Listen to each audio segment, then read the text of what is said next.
Yeah, thanks very much. Good afternoon, and thanks for the opportunity to provide an industrial customer perspective on what this Clean Power Rule means. I'm David Forsyth, Regional Energy Manager for Gerdau Long Steel North America. Gerdau is a multinational steel company with 60 steel mills globally. 16 of those are in the United States. We're the second largest recycler in the U.S. We collect scrap steel from cars, washing machines, demolished buildings, any source of scrap metal. We use electricity to melt that scrap metal, then we make it into shapes like beams, angles, reinforcing bar. It's for use in a variety of applications, including commercial construction, pilings and infrastructure, automotive, mining, cellular and electrical transmission towers. Our steel mills are typically one of the utility's largest customers with connected loads of over 100 megawatts. 90% of that is interruptible on short notice, and we do that here in Virginia. We participate in almost every form of demand response program available, whether it's economic demand response, emergency, synchronized reserve, or the capacity markets. Our operations are extremely efficient. Making steel using the recycling process is more energy efficient than using raw iron ore by about 75%. So melting scrap, it's a good idea. Despite the efficiency of our process, the active management of energy consumption, and our participation in demand response programs, energy remains one of our top operating costs. Here in Virginia, you probably recognize us as Chaparral Steel, located in Petersburg. The plant employs about 400 people. In the U.S. steel industry, there are 7 supporting jobs for every job in the mill. This means about 3,200 families are supported by the Petersburg Steel Mill. Now I want to bring you our perspective on the impacts of what this will have, because what's often lost in these discussions is who's going to pay for this and what will the impact be on an industrial customer. Let me begin by saying we don't argue with a goal to improve the environment. In fact, because Gerdau is both energy intensive and trade exposed, we've been focused on ways to reduce energy and therefore emissions for many years. In a study commissioned by the DOE a few years ago, the U.S. steel industry was found to be the global leader in energy efficiency. So if you want to make clean steel, you should make it here. Let me go back to the energy intensive trade exposed concept for a minute. Energy intensive is pretty easy to understand. You can't melt a car and turn it into a new steel product without using a lot of energy, no matter how efficient you are. Trade exposed is a key concept to understand because it's understanding the leakage of emissions and economic contributions, an outcome we obviously want to avoid here in Virginia. Since our product is traded globally, and so many commodities type products are, if we experience costs that our competitors do not, then we sell less of our product than they sell more. This outcome or leakage is precisely what we want to avoid, because it's a lose-lose for the environment and the economy. Imagine the emissions involved in shipping scrap metal from North America across the ocean to Turkey or China, utilizing high carbon content electricity to produce a product, and then the CO2 associated with return trip. This is leakage. And we should be creating policies that exacerbate the situation. Nobody wins when this happens. The EPA Clean Power Rule as proposed will clearly result in leakage and our costs will increase. I use the steel sector as an example, but the leakage issue can be applied to any energy-intensive trade-exposed manufacturer. Costs. Electricity consumers will pay for this rule, each pillar, as Jim was just saying. The redispatch of natural gas, coal efficiency improvements, energy efficiency, and renewables, the associated transmission.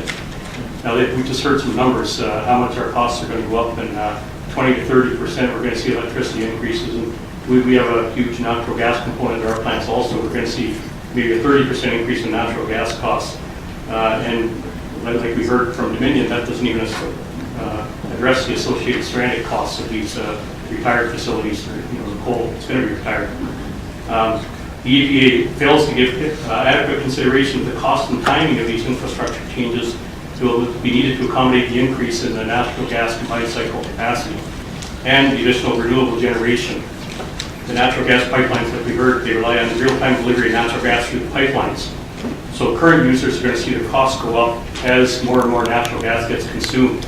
And not just in Virginia, because they're going to put pressure, but there's going to be a lot of increase in natural gas consumption all up the Northeast, and that's all going to put pressure on Transco pipeline, TETCO pipeline. All of those pipelines are going to have increased congestion, and it's only going to be an increased cost and risk.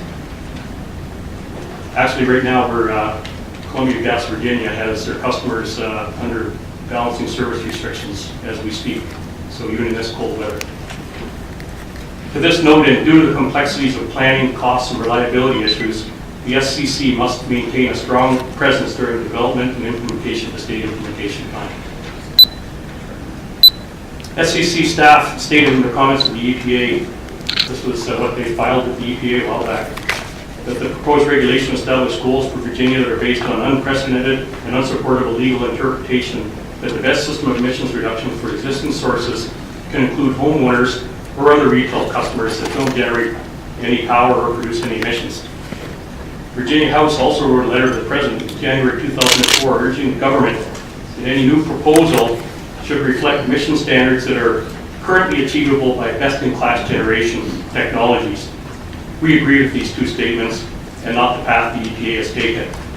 The EPA is reaching beyond the fence to the demand side and regulating or attempting to regulate the demand for the product. This beyond the fence reach could set a precedent that could be applied to other sectors. As Jim told you, pulp and paper and also the steel sectors expect to have regulation on their emission sources coming soon. So, if a mill can't achieve reductions in their production equipment alone, would the EPA reach through to the demand side and regulate the demand for our product? I agree it's a ridiculous outcome, but possible if a precedent is set in the power sector. This is why we agree with elected officials from over 30 states who oppose this rule, and we oppose any early action by the state that could be money not well spent. Additionally, in order to be globally competitive, energy efficiency initiatives are already taking place for facilities outside the fence of this rule. Utility programs that may force us to invest at times in things that may not be the most important for a mill at the time, such as environmental upgrades, safety projects, quality improvements, that's going to hurt our competitiveness. They're also not the most cost-effectively when managed by the utility, that's best managed by us. Many states are discussing the mass versus rate-based goal, and we heard the SCC talk about that. The hard mass-based cap on tons of carbon emitted from a state limits growth in the economy, regardless of the technical or economic barriers to doing so. And this goes on to if we start to see regulation on our emissions at the plant, then whatever role or whatever direction that the state takes will probably be applied on us. So we support the rate-based goal that's going to allow economic growth, expanding production, and these are all in the interest of the state. And also, if you do have a mass-based cap, the environment doesn't benefit because if we can't make them here, then the widgets are going to be made somewhere else with dirtier energy. And I'd like to just close with a couple of points just to reiterate. Leakage, the energy-intensive trade-exposed customers of electricity are extremely concerned about the cost and reliability impacts this rule will impose on our business.